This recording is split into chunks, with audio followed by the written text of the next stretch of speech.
Welcome to the I Love Recruiting podcast with your host, Adam Roach.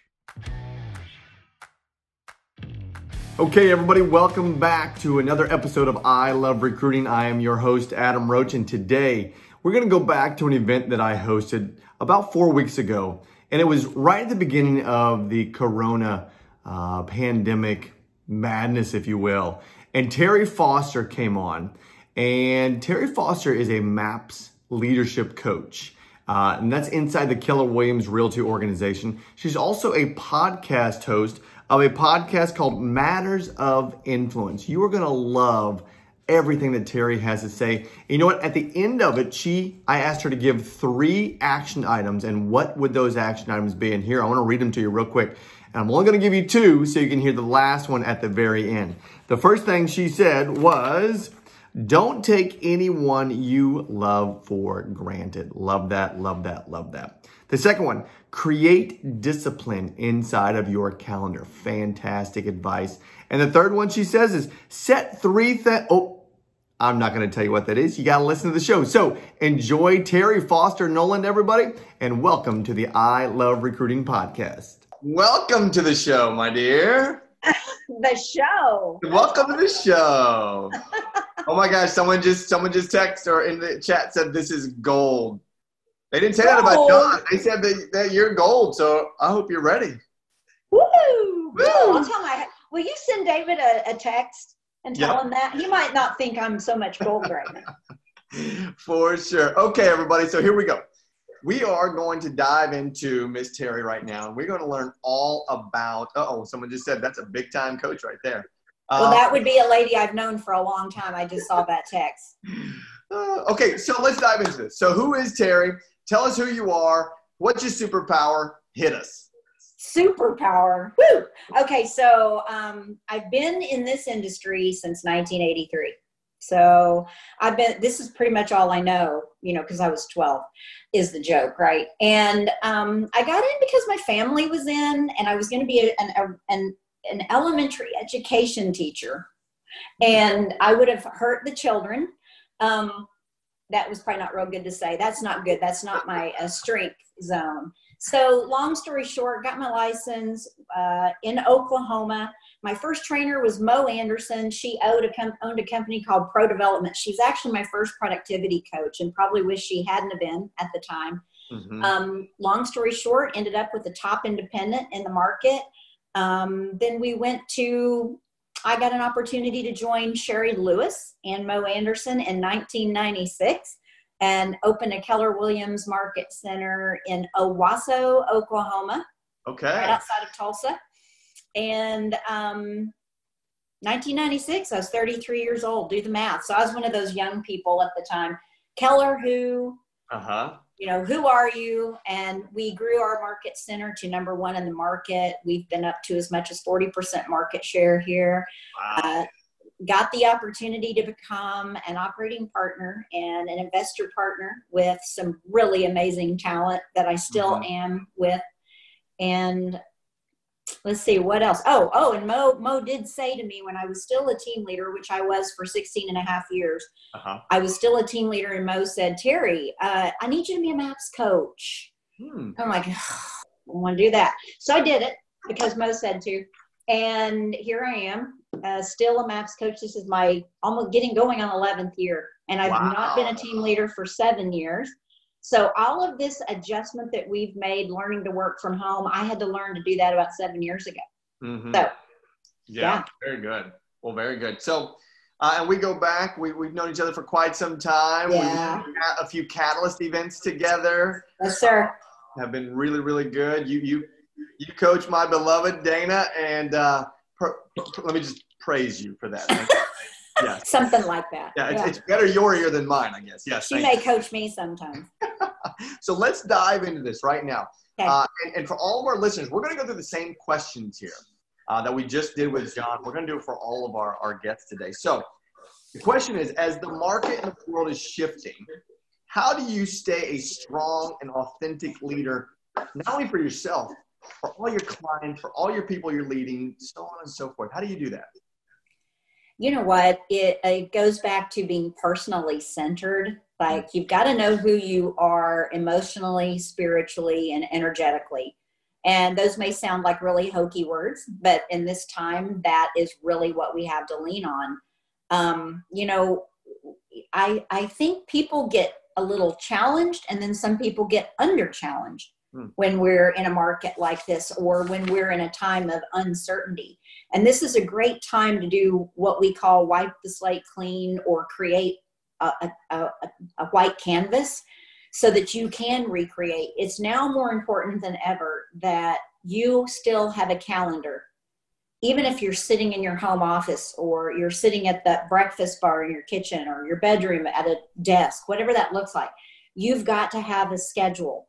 And you've got to still go to bed on time. You've got to get up on time. You've got to get dressed. People are like, why are you showing up to these things with makeup on?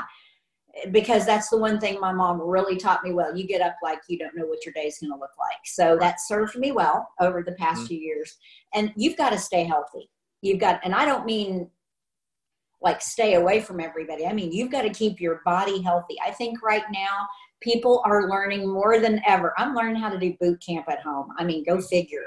Right. On a video, we're learning how to take care of ourselves easy. So the most important thing I can say are those things: spiritually, mentally, emotionally, and have a calendar that you're still at work. Still at work. Yeah, absolutely. That's really, really good. So speaking of that, let's dive into what are your daily routines right now? So they've changed a little bit, but again, some of them may have stayed the same. So what does that look like for you spiritually, mentally, physically? What are you doing? You know what? Mine, because I did have to literally home office a few years ago. I'm used to being home, and I'm one of those weird people. Anybody that has roomed with me or stayed with me at any event, they know I have a schedule. I've got a health schedule. I get up, I read a little bit, I work out. Minimum I do might be walk 6 days a week. And then my calls start at 6:45 to 7 in the morning. And I pretty much go nonstop with a few breaks. I know when I need a break. I know what my body has to drink and eat. And when I say drink, I mean like lemon water and, tea. Right. Yeah. Or my, Gaga cup that my kids got me with decaf coffee. Like, I cannot have a lot of caffeine. And I just go, and then I have it. My admin has a lunch break built in where she's got eat next to it, because I'll be that person that will tend not to. I'll just go. Right. So those are the things. I have a schedule. If I sent you my calendar, you would see all those things on my schedule. There's really not a lot of white space.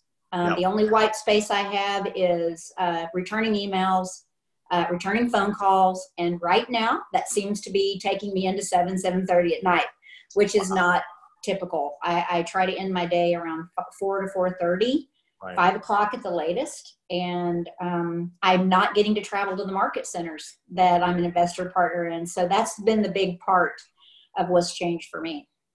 So, and everything's on Zoom now. That's been a change. We did calls. Right. We're starting to move more towards Zoom. In fact, I'm having a lot of clients that are like, I don't need another Zoom. Let's just talk on the phone. I can't look at the computer anymore. And I kind of get that. Right. Yeah. So, yeah. I've got the blue blockers, right? Isn't that what we're supposed to have? We're supposed to have these little blue blockers that you're supposed to block blue rays. Yeah. Yeah. And I'm going to say, fill your mind. I turn off the news during the day unless David walks in and puts on Fox, and then I go in there and turn it off because I can slightly hear it. I don't want any of that eking into my world. I can't. I need to focus. I've got to be there right now for everybody that needs me. And I continue just to fill my head when I need to. The thing that I've learned the most is in the morning, it's quiet. Yeah. I don't turn anything on. I don't check email. I don't listen to music. I do my reading in the quiet, or I do my stretching, yoga, whatever, in the quiet. The only time I listen to music is when I'm working out. And that's been the most difficult thing for me to learn is quiet. Your brain needs to detoxify, and the only way it can do it is to have silence. So I would encourage everybody, like my coach did me, Terrie, just sit in silence every morning for 5 minutes. Don't have anything in your hand. Don't have anything on. Just let the silence work. And I've worked my way up on that. So it's been interesting. And now I get a little irritated if there's noise. Really? Because your brain's got to declutter. you can't take any more in if you don't declutter. And there's a lot going on right now. Right. So let's just for like 30 seconds, 45 seconds, let's be vulnerable real quick, because you are very regimented. You're very time blocked, and you are a massive leader and coach for many, many people. Mm-hmm. There are times though where the superwoman Terrie can maybe get down just a little bit, right? So what do you do? So for all the people, over 200 people that are listening right now, knowing that leaders, we have to be strong-minded, but there are certain times where we have to take care of ourselves, mm-hmm. right? What do you do to take care of yourself if the mindset starts to waver just a little bit? You know, I'm older than probably a lot of people on here, and I've learned over time, because I used to hide mm-hmm. By being busy. That was a great place for me to hide, because if I had thinking space to be vulnerable, I didn't know how to control that energy. And when I mean energy, I don't mean like, woo, energy. I mean, we all have energy. Sure. And you literally, well, I guess you asked me personally, I literally know when I just have to shut off. So I have prioritized who I need to call back, who I need to text back, who I need to email back. And I literally still keep a spiral next to me everywhere I'm at. And I write down thoughts that I have. And at the end of the day, or people that have texted me or called me, and I literally just keep it as a visual. Because at the end of the day, they really aren't an emergency sometimes. Yeah. And sometimes by the end of the week, they're not an emergency. And that has been a practice. So we have to first observe, when am I feeling like this? Because if you don't start fixing it now, you will. Physiologically, something's going to show up. For me, I was carrying Lyme's disease, and I didn't know I had it. And my body got so worn down about 10 years ago, close to it, I didn't feel like I could get out of bed. And it was because physiologically my brain, which was overwhelmed, caused my body to start shutting down. Wow. And for some people, it's blood pressure. For some people, it's a heart attack, right? And for some people, it's just physical illness. So if I could tell anything to anybody right now, is please pay attention to when you feel anxiety or when you feel stress. Start observing what caused me to have that. And where am I feeling it? Am I feeling it in my stomach, my head, my heart? Because in the brain world, we call those chakras, and they quite frankly mean something wherever you feel it. Mm-hmm. And you've just got to, you can't control it until you observe where it's coming from. And there may come a point. It was like me when I stepped down from the team leader role. I knew there was a point that part of my life needed more of me than what I was willing to give at that point. And those people needed more. They deserved more. Those people in that office deserved a whole lot more than what I was physically capable of giving them right then. Right. So observe it. I would say start listening to your body. That's what I just wrote down, observe. Okay, so let's shift now from leadership and taking care of ourselves and those around us into actually recruiting, right? So the system and the company that we have, I Love Recruiting. We have a vision of recruiting 100 million people before I turn 60. So we've got to go figure out how to do this, right?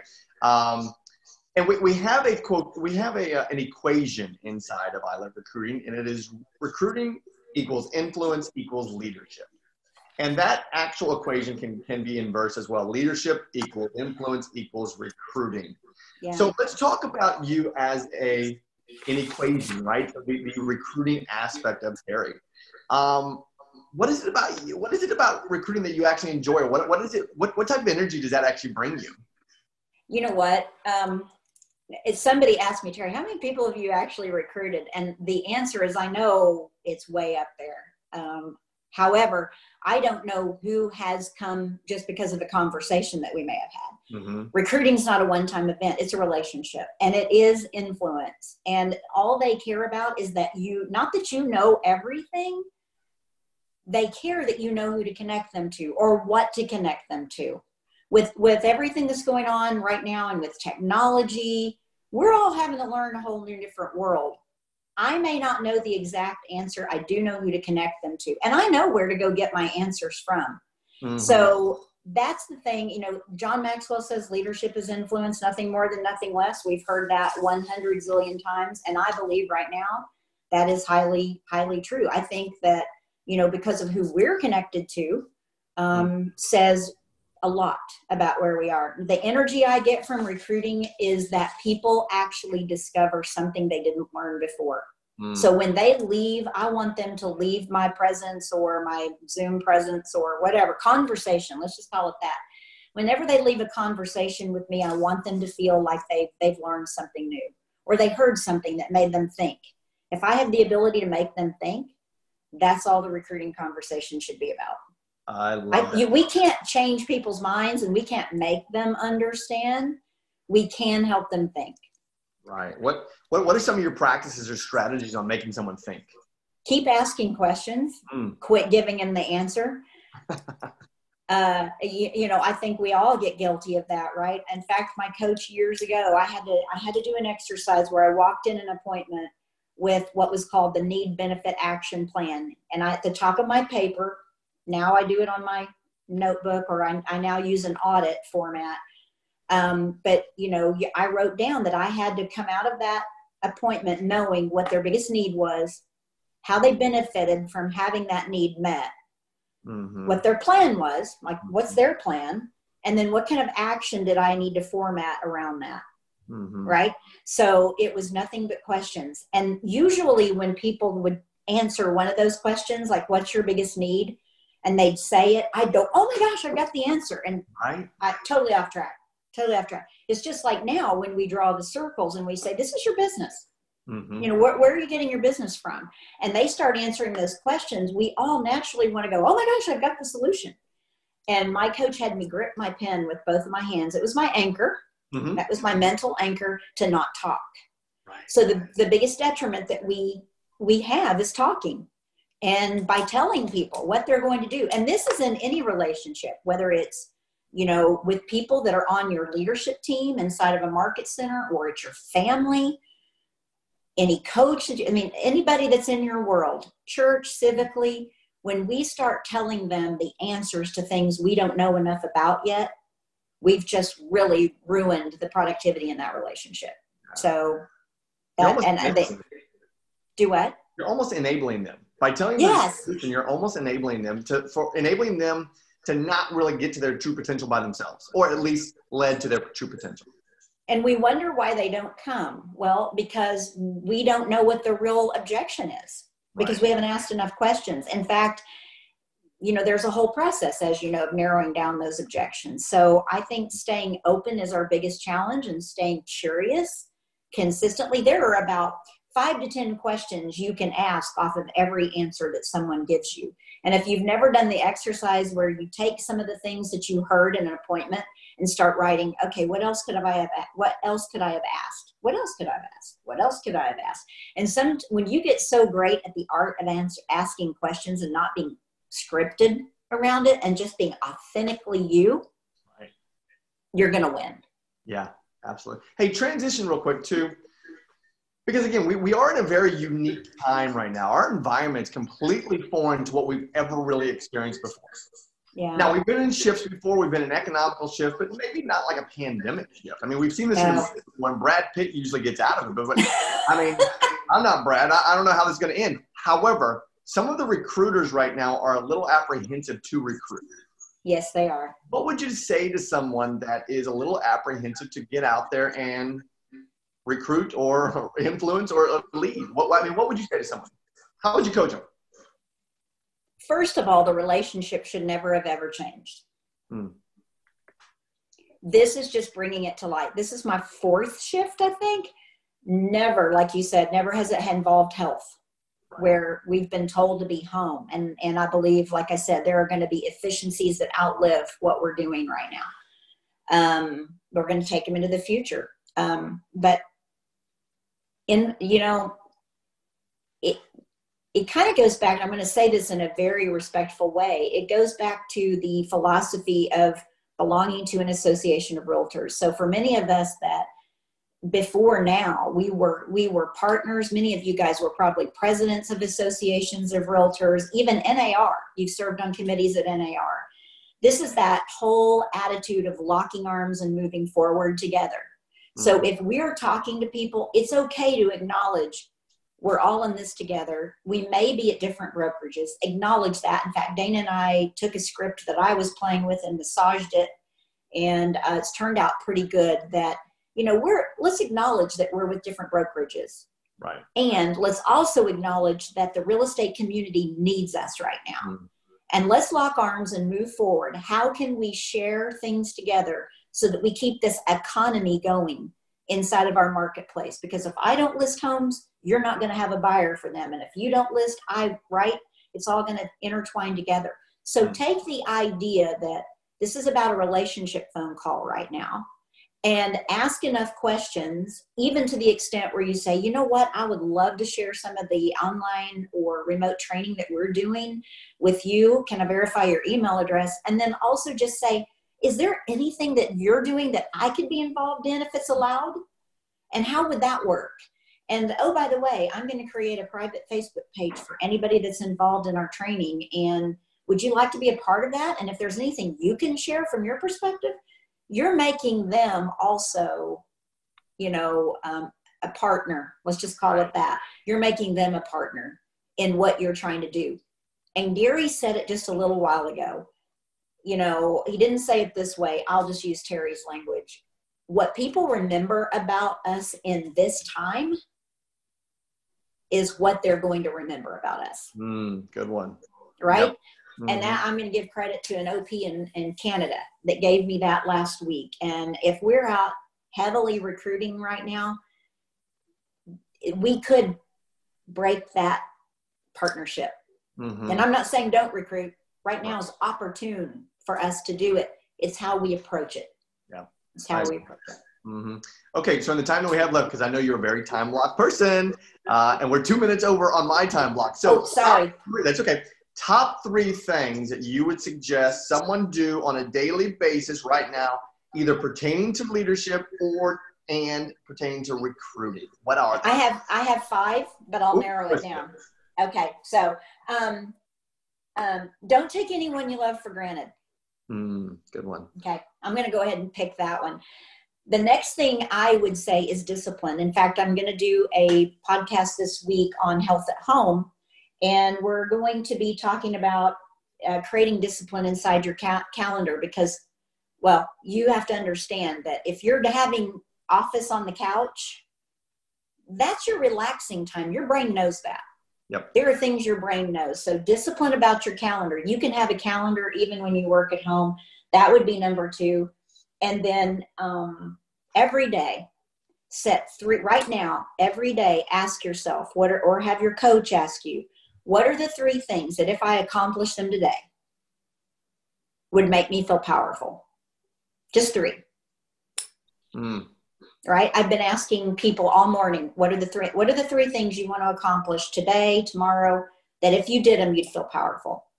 And it's just the words we're using. People need to feel powerful right now about what they do. They definitely do. Terrie, that was incredible. I mean, I have a whole page of notes here right here. This is really, really good.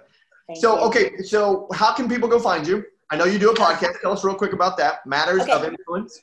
Partnered with Debbie Fratt. mattersofinfluence.com is the website. There are training resources available because we do training that has to do with mindset, assessments, emotional intelligence, energy, you name it. It's all on there.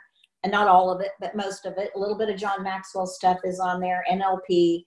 And we have a Facebook page, mattersofinfluence.com. And of course, you can find me on Facebook, Terrie Foster-Nowland. I've kept that hyphenated name. Got one of the longest names on Facebook. Sorry. If you want to email me with more questions, it's just Terrie, Terrie, @kw.com. Gotcha. Perfect. Okay. And everybody listening, Terrie will give us some scripts. She'll give us some things. We're going to post it on, they have to go to iloverecruiting.com and then they'll put their names and we will send you any of the information that you give us, including where to find you in your podcast and how to go listen to your podcast because it is perfect. We love it. Thank you, my dear. Thank you for your time. This has been incredible. Thank you, Adam. Absolutely. Love you guys. Stay well. We will talk to you soon. Okay. Have a great day.